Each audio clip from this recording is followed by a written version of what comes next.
Hey y'all, I have a mold here that's kind of got me a little bit excited here. It's a bunch of dragon scales. So I've done my dry painting with it, and I did a combination of several different colors. Pardon me. And this one you can't see the name of, so gold pearl there. It's an interference color there, and then I got the lavender, which is like a metallic-y, not really rose gold, but it's really cool. I did it on a previous mold and it turned out fabulous. And so I thought I would do red tones and just a hint of this color. So I literally have sprinkled it all over and then just kind of folded this thing up over and tapped it everywhere. So anyway, I'm about to tap it out as far as empty out the excess. But those are kind of the colors there on the back. So I'm excited. This ought to look pretty good. And then what I'm gonna do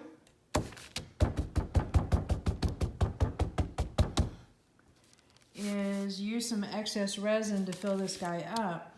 But right just before 24 hours, I'll take the resin out of this mold, maybe about 20 hours or so.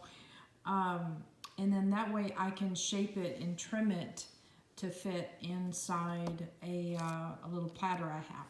So that's the plan, and I thought it might make a nice little base.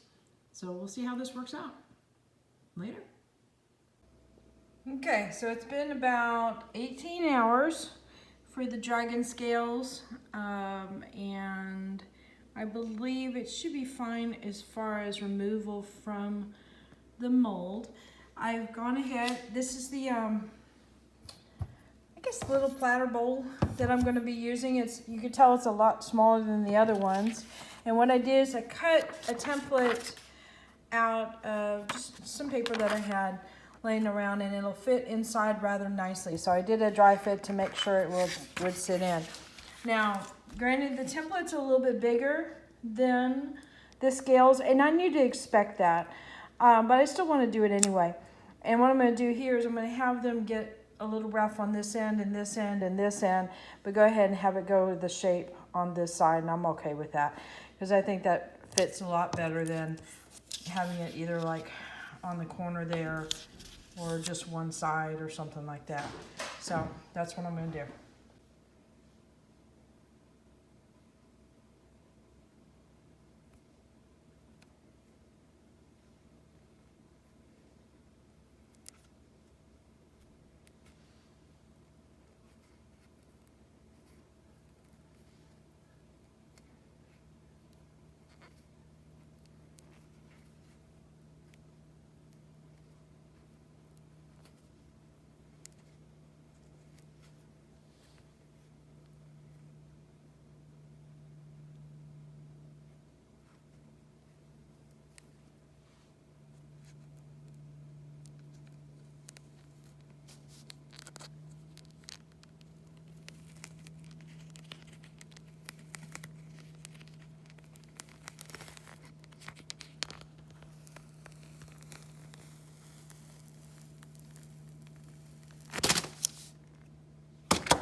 Okay, I just pulled this guy out of the mold.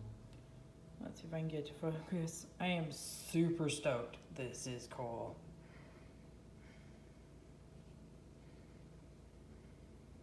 There it goes. Wasn't focusing quite right. You should feel the texture is ridiculous. This is really neat. I may have to play with these scales some more. All right, now on to cutting. Okay, so the reason why I'm cutting this now is, let me show you this. The resin is super flexible, and it's easier to cut when it's this flexible. So it hasn't gotten to that hard cured stage. And, well, as an artist, I changed my mind again, and I think I'm going to do this as the position. So it goes off two edges, so it looks like more intentional design, and that's important to me, and not a mistake. So I've got a Sharpie, and I'm going to mark the circle on my resin, and then get my trusty scissors out, and I'm hoping that'll go through something this thick. That is a concern. So we will find out. All right.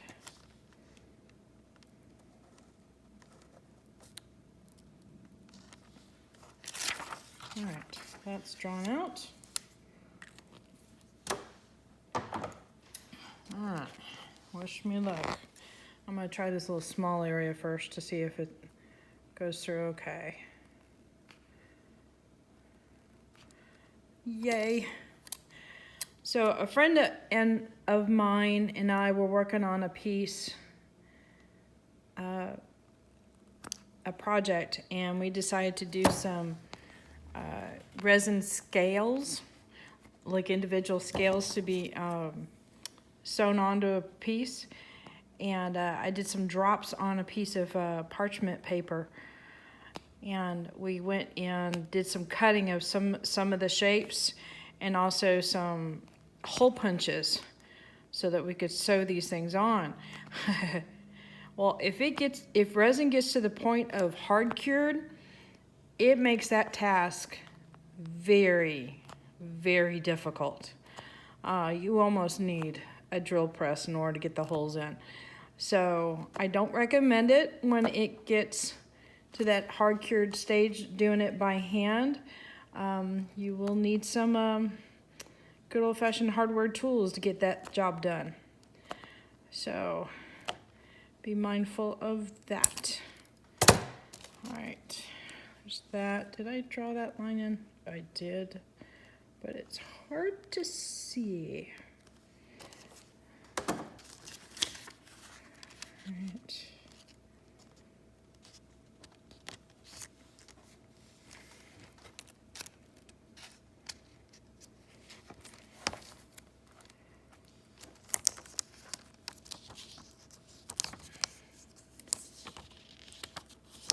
I've got a black Sharpie line drawn on a dark item, which is sometimes a little tricky.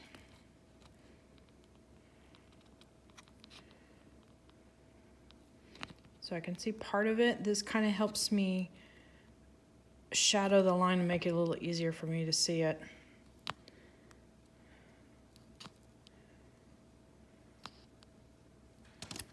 All right. And that should work.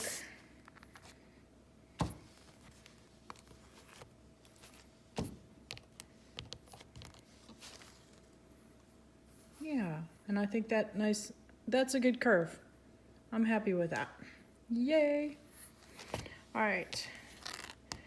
So I'm thinking about embellishing this a little bit with a little bit of gold to pick up on the scales.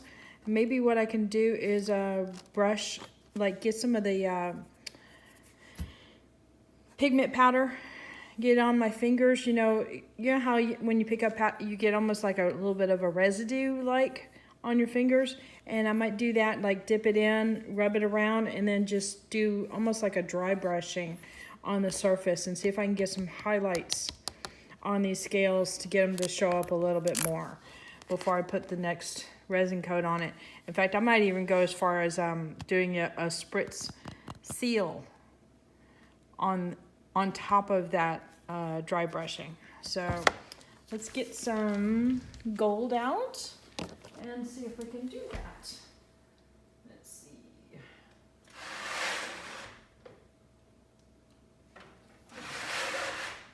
If I want gold or a yellow. Let's see.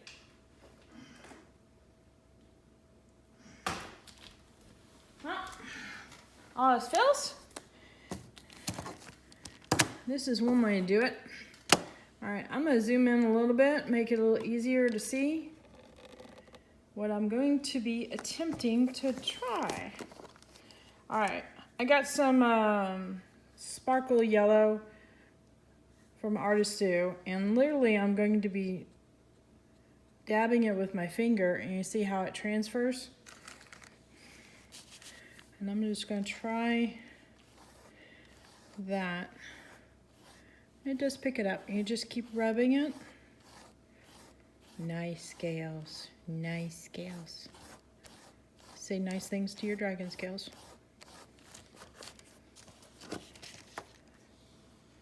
And see how it gets a little bit more of a highlight. It looks a little bit more interesting than that. Do I want the yellow? Let me try an actual gold.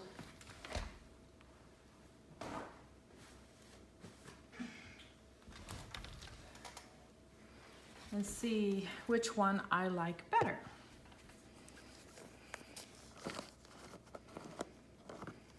So this is Just Resins. I believe it's the bright gold. Yeah, bright gold here.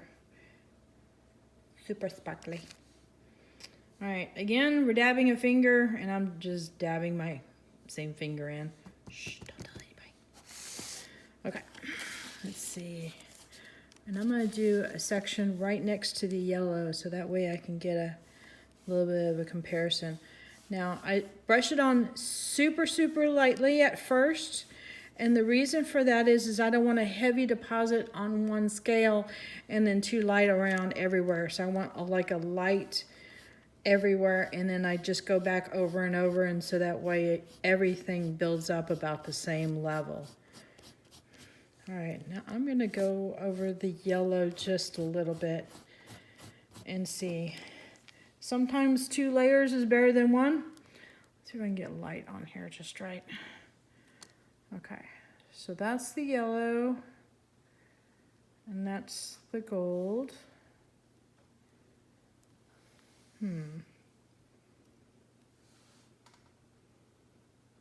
Well, under the camera, unfortunately, it's not showing it very well.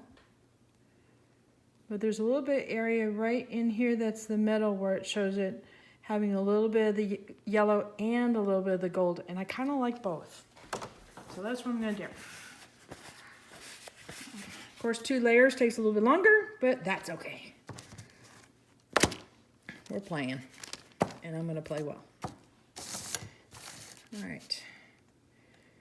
So sticking our fingers in the mess. Why not?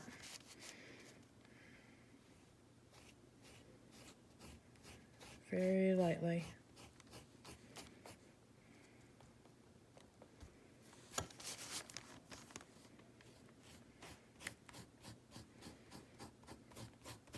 And I'm just using what I have on hand as far as colors.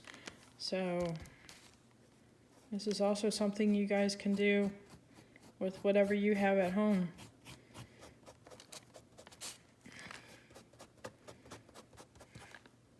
I love it when you can find different uses out of the same products that you already own.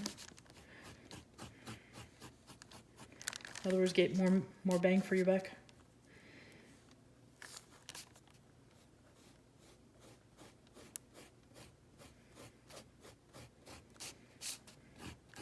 So I'm doing a light coat of the yellow everywhere.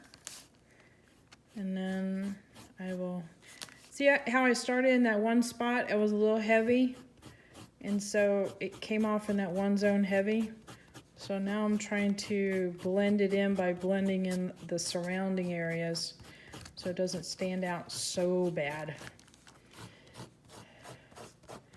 Which means usually add more to the other areas.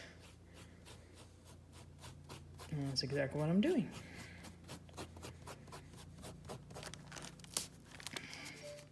It sure does feel like a chunk of leather. Oops.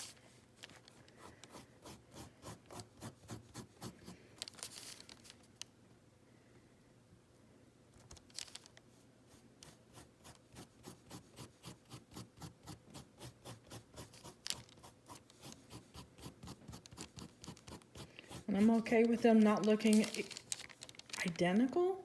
because I think in real life, nothing looks identical.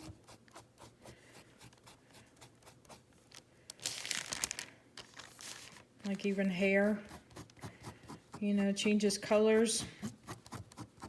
The top of your hairs is a different color than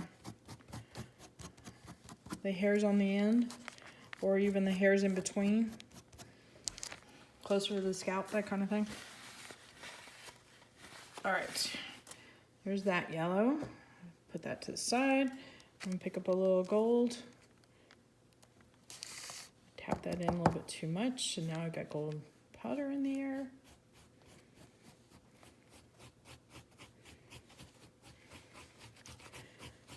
So if you do this kind of a technique on things that have a definite line pattern to it, be mindful of that, and do not try to go in that pattern. Kind of go in circles or break it up, so that way you're not creating your own pattern too. In other words, don't paint one row, go paint a second row, paint a third row, and paint a fourth row, and you'll start to see a pattern show.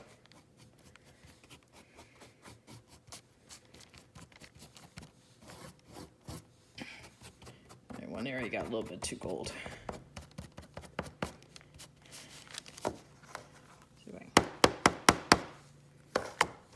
Well, that helped a little bit. Okay.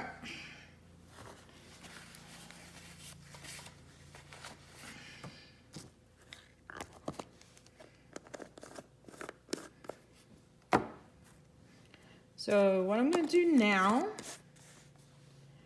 is go clean off my hands.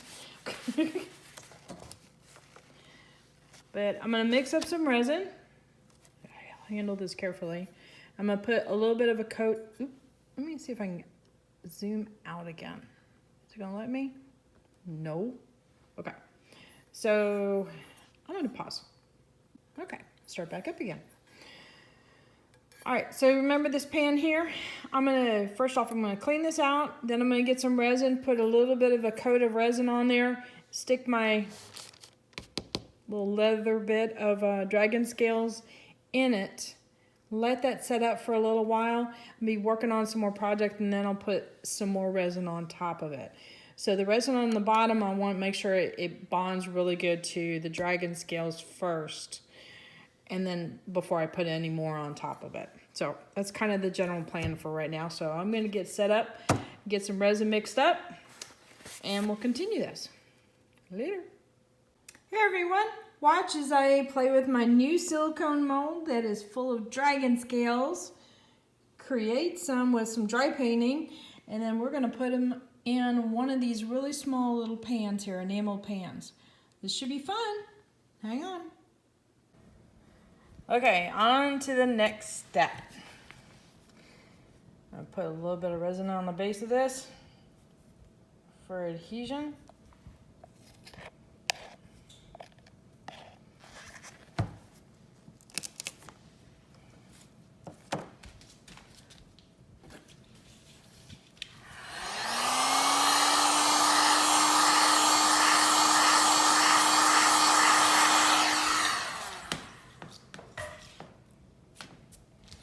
And I want to also add that I cleaned out this thing with a bit of alcohol just to make sure that the residues were gone. Alright, I heated it up just so I could cover the entire area nice and smoothly, which it seems to be doing. Okay, hit it one more time and get rid of bubbles.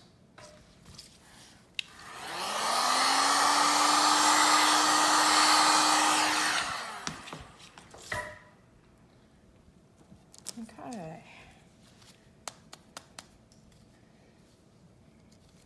And we're going to set this guy in.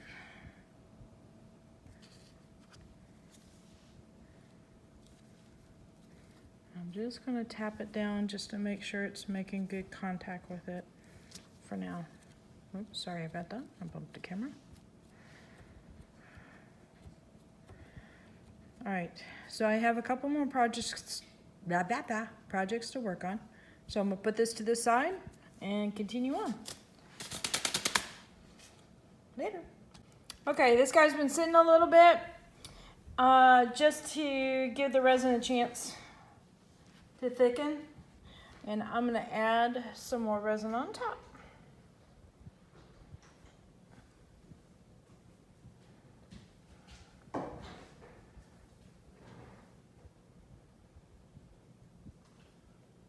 This is coming out slow. Let me see if I can help it out.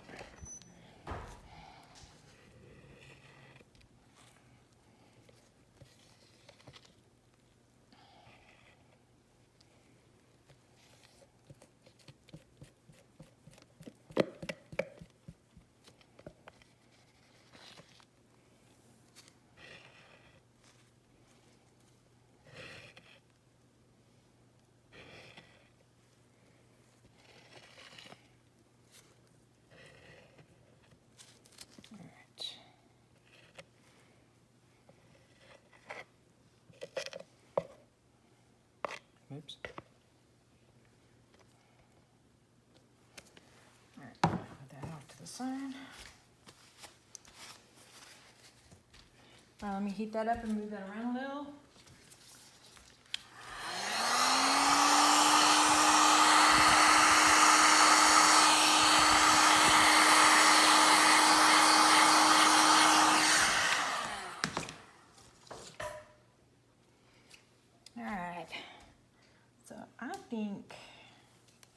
I've got some red left over from a project. We're going to use that.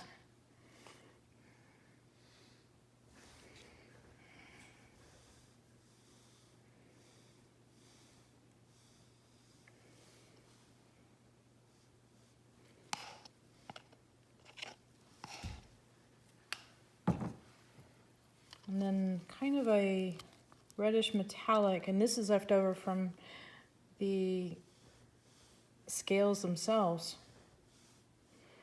So I just scooped the color that was left over on the paper into a cup and saved it for the next time I mixed up some resin, which is today. And then I add a little bit more of, was it Gypsy Red in from Res to get a little bit more of a reddish tint to it. So I think we're just going to keep it simple on that. I'm almost, yeah, I think that I'll do. Simpler the better.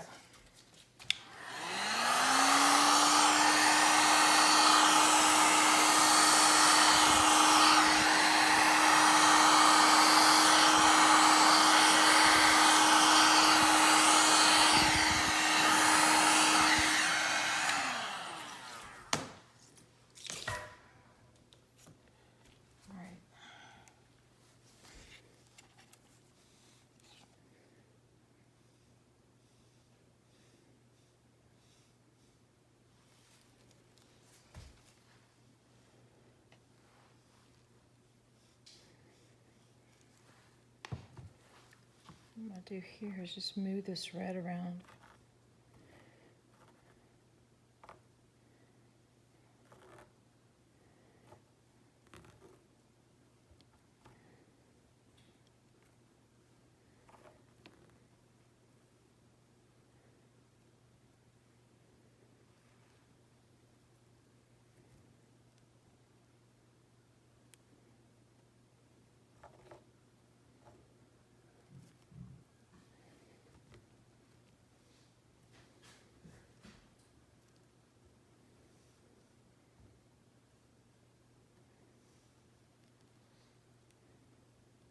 Kind of holding my breath a little bit.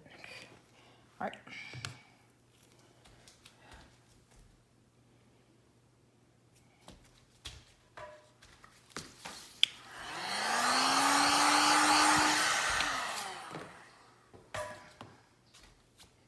All right, I'm going to clean up these edges with a little bit of alcohol on a paper towel and then put this guy out to cure. And I think we're ready. I'm going to bring you in for a close-up. Let's see. And check my fingers. Glad I did. Don't want to resin my phone. But I think the dragon scales in the bottom are going to add a lot of really cool dimension. I'm super excited about this one. All right, guys, hit the like button, hit the subscribe button, but more importantly, hit that notification bell. You get notified next time I put a video up.